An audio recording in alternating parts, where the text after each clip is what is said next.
Walt Disney World. Disney has 4 land theme parks. Given the timing, we only chose Magic Kingdom, Hollywood Studios, and Animal Kingdom, and gave up Epcot because its hottest project is the Guardians of the Galaxy coaster, which is so hard that our whole family does not like it. Other popular 4D experiences are similar to what we experienced at the Kennedy Space Center and what we'll experience at Disney's Hollywood Studios. Disney's app is very important. Its name is My Disney Experience in the Apple App Store, but the name displayed after download is Disney World. We bought tickets, checked in, and ordered meals through the app. While Disney tickets start at $109 United States dollars, 163 Canadian dollars, prices vary by date and option. We selected to play a park one day for 3 days from December 25th to 27th. Disney automatically gave a 5-day period starting from the 25th. That is, we could choose 3 days in these 5 days to play a park every single day. Of course, subject to our time limit. This additional 2-day period did not make sense to us. The total price for 4 people for 3 days is $2,137 United States dollars, 3,162 Canadian dollars. In addition, we bought the Lighting Lane multi-passes, which allows users to pre-order 3 experiences or attractions in advance. Lower than its level is the Lighting Lane single pass, but it can only pre-order 1 experience in advance. Our pass price is $39 United States dollars per person for Magic Kingdom, $35 United States dollars per person for Hollywood Studios, and $29 United States dollars per person for Animal Kingdom. In conclusion, multi-passes are well worth them. Because 3 popular experiences could be booked at a time, there was no queuing or the queuing time was short. In contrast, a general ticket for some popular items could cost you 2 to 3 hours in a queue. If you are willing to pay a higher price to stay at a hotel in the Disney resort, you can start purchasing your lighting passes after 7 days before your first park visit date. Guests staying outside the resort can only purchase after 3 days in advance. Because we stayed outside of Disney Resort, we purchased our general admissions on the 21st for our 25th to the 27th park visits. On the 22nd, the Disney app showed that we could buy the Lighting Lane multi-passes, so we immediately bought them and selected the desired experiences. Please note that at this time, it is possible to select all 3-day experiences for the 25th to the 27th, rather than the experiences of the first park on the 22nd and the experiences of the second park on the 23rd.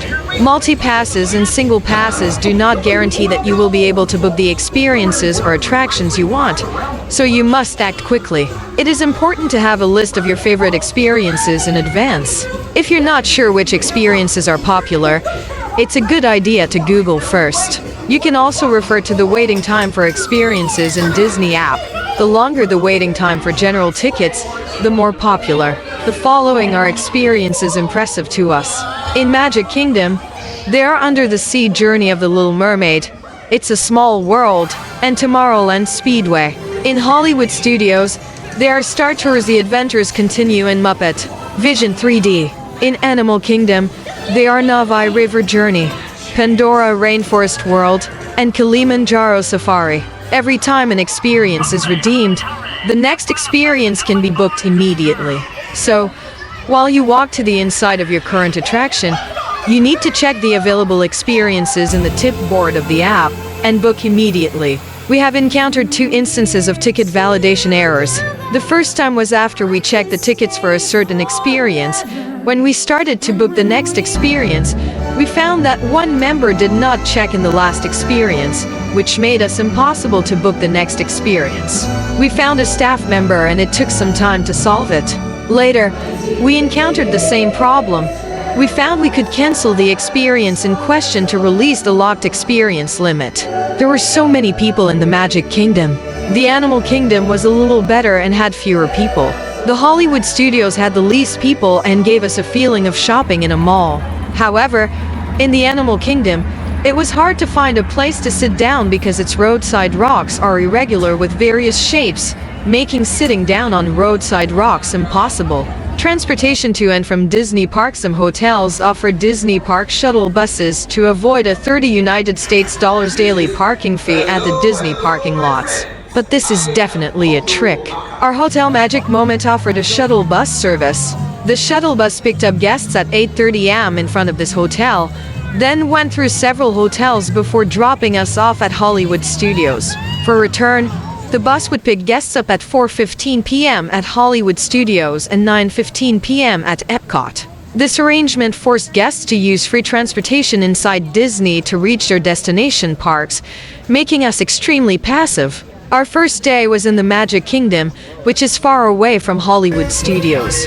We got off at the Hollywood Studios at nearly 9:30 a.m., and the first Disney bus from Hollywood Studios to the Magic Kingdom didn't leave until a.m. We asked the staff and be told to take a bus to the hub of the Disney Resort Center, Transportation and Ticket Center (TTC), and then take the monorail from TTC to the Magic Kingdom. Buses to TTC were readily available. After we got on a bus, the female driver heard that we were going to the Magic Kingdom, saying that there were not many guests now, so she could send us directly to the Magic Kingdom, thus saving us time. Even so, it was past 10 o'clock when we arrived at the Magic Kingdom. We played until 7 o'clock and felt cold and tired. We decided not to wait for the 9 o'clock shuttle bus, but to hire a lift and go back. The waiting area for the shared cars rideshare is at the outermost of Disney's huge parking lots. We took 20 minutes to walk from the entrance to the rideshare parking lot. After waiting another half hour, we saw our lift car and the return cost $40, which is more expensive than self-driving and parking in Disney's parking lot. The next day, we grabbed the Star Tours The Adventures Continue experience at Hollywood Studios at 3:50 p.m. After finishing the experience, we walked quickly all the way and just caught the shuttle bus at 4:15 p.m.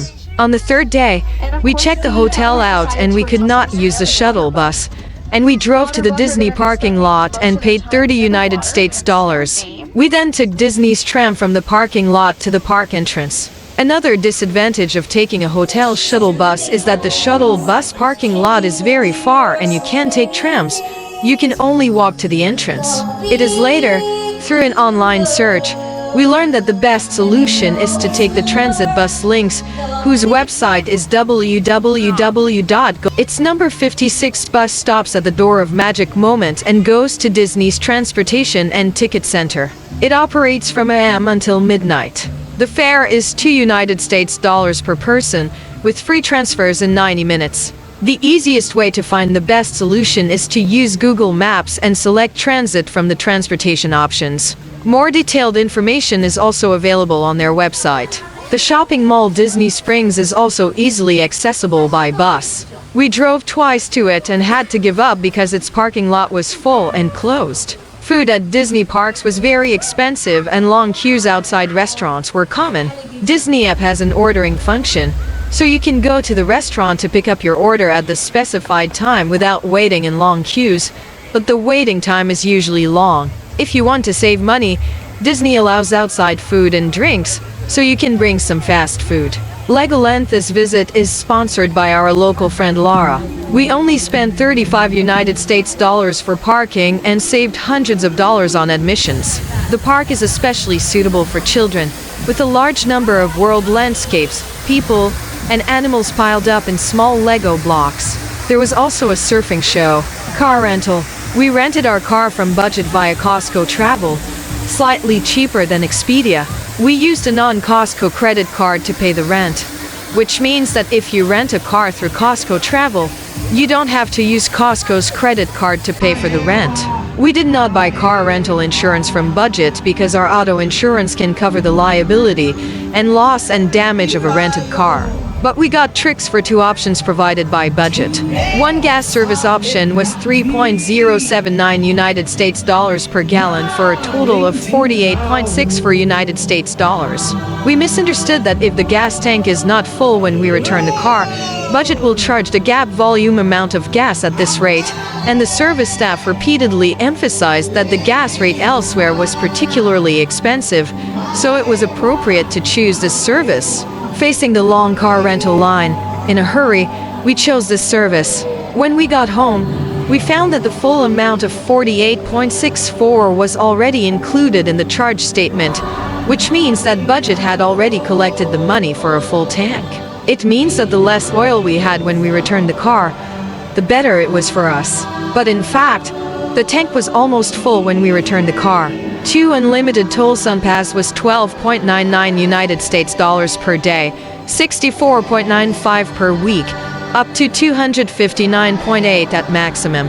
We were told that if we selected this service, we could drive unlimited times and miles on Florida toll roads with only paying the above-mentioned standard fees. Although we have our New York State's Easy Pass, the service staff said that Sun Pass was better, so we chose this service. After the trip, it turns out that this service may also be a trick. The reason is, although there are many toll roads in Florida, they are mainly around major cities and airports.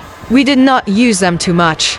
3 major routes we used, I-95 and 27, and the road to and from Key West were free of charge. We only used a few toll roads near Miami and Orlando Airport. We haven't compared our Easy Pass with the unlimited Sun Pass, but it seems using our own Easy Pass would be more cost-effective. Flights and stays of flights and accommodations are booked from Expedia. For accommodations, we usually book the next day's accommodation today. We would like to recommend 2 hotels. The first is the Best Western Gateway to the Keys, Florida City, which we checked in on the 23rd and had an online rating of 8.4. Our price was 151 Canadian dollars including breakfast.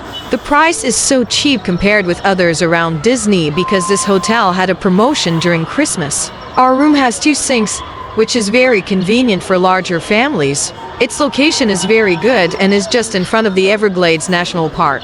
The second one is the Magic Moment Resort and Kids Club Kissimmee, which we checked in from the 24th to the 26th and had an online review of 8.2. Our total price for 3 nights is 434 Canadian dollars, an average of 145 Canadian dollars per night. Its dining room is large and breakfast is abundant. This hotel also offered a free Disney shuttle bus. Network traffic and navigation bought a RLOZ SIM card to get cell phone data, with 7 Canadian dollars for 1 gram valid in 7 days. My promo code is David65104, and if you use it, your first purchase will be 4.5 Canadian dollars cheaper. Our navigation uses offline maps from Google Maps.